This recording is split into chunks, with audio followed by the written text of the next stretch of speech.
Solo Adán y Eva podían obedecer completamente a Dios. Desde que entró el pecado, nosotros estamos sujetos a la gracia de Cristo.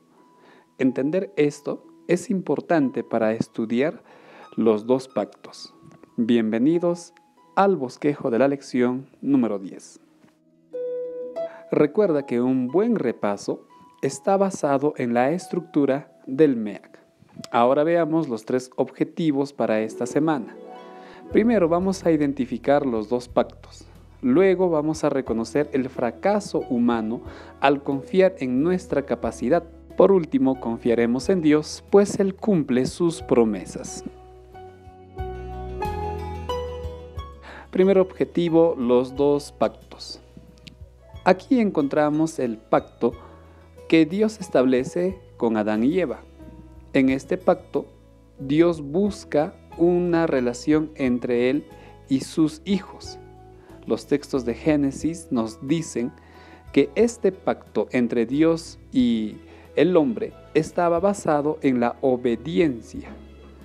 Esto porque Adán y Eva tenían la capacidad de obedecer. Ellos podían obedecer todo lo que Dios decía, pues eran perfectos. Lamentablemente, Adán y Eva rompen este pacto, pues ellos deciden desobedecer a Dios. Al desobedecer a Dios, el pacto queda roto y ya no hay una relación directa y personal entre Dios y los hombres, pues el pecado nos separa de Dios. Para restablecer la relación entre Dios y el hombre, el Creador toma la iniciativa y le dice que va a venir un Salvador, el cual nos unirá nuevamente con Dios. Esta iniciativa la toma Dios porque nosotros ya no podemos obedecer. Entonces, de esta manera, Dios está restaurando el pacto que hizo con Adán y Eva, pero este pacto ya no está basado en la obediencia, pues es imposible para nosotros. Este pacto se basa en la gracia de Dios y no en la obediencia o en el esfuerzo humano. El segundo pacto existe desde que entró el pecado hasta nuestros días. Cuando estudiamos el pacto que Dios hizo con Abraham, estamos estudiando el mismo pacto de gracia.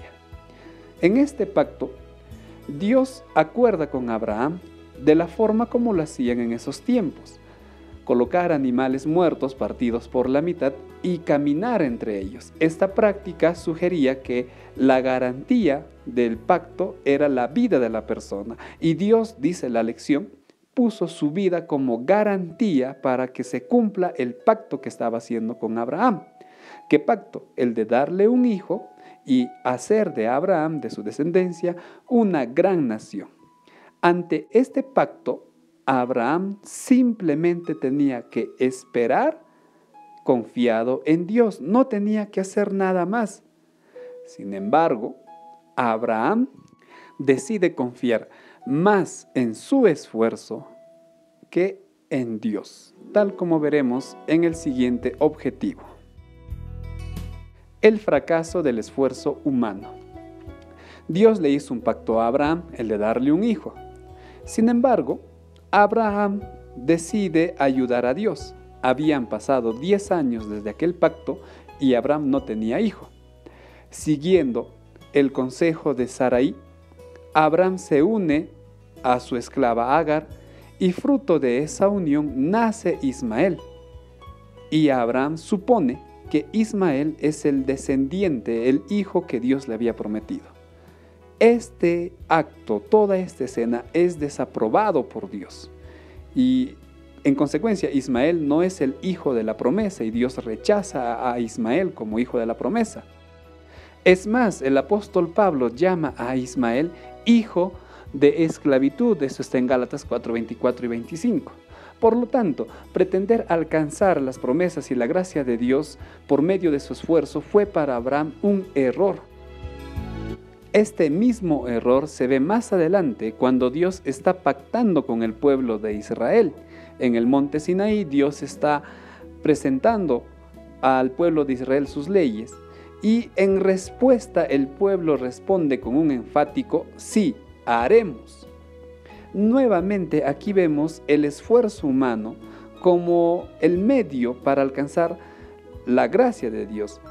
Y este esfuerzo humano para Pablo es una representación de lo que hizo Abraham. Por eso al monte Sinaí Pablo la llama Agar. ¿Por qué? Porque Agar representa el intento del ser humano por alcanzar las promesas de Dios a través de las obras. Pasaron unos días y el pueblo de Israel, que confió en su propia capacidad, estaba ahora adorando a un becerro de oro. En consecuencia, el pueblo de Israel confía en sus propias fuerzas y fracasan ante Dios.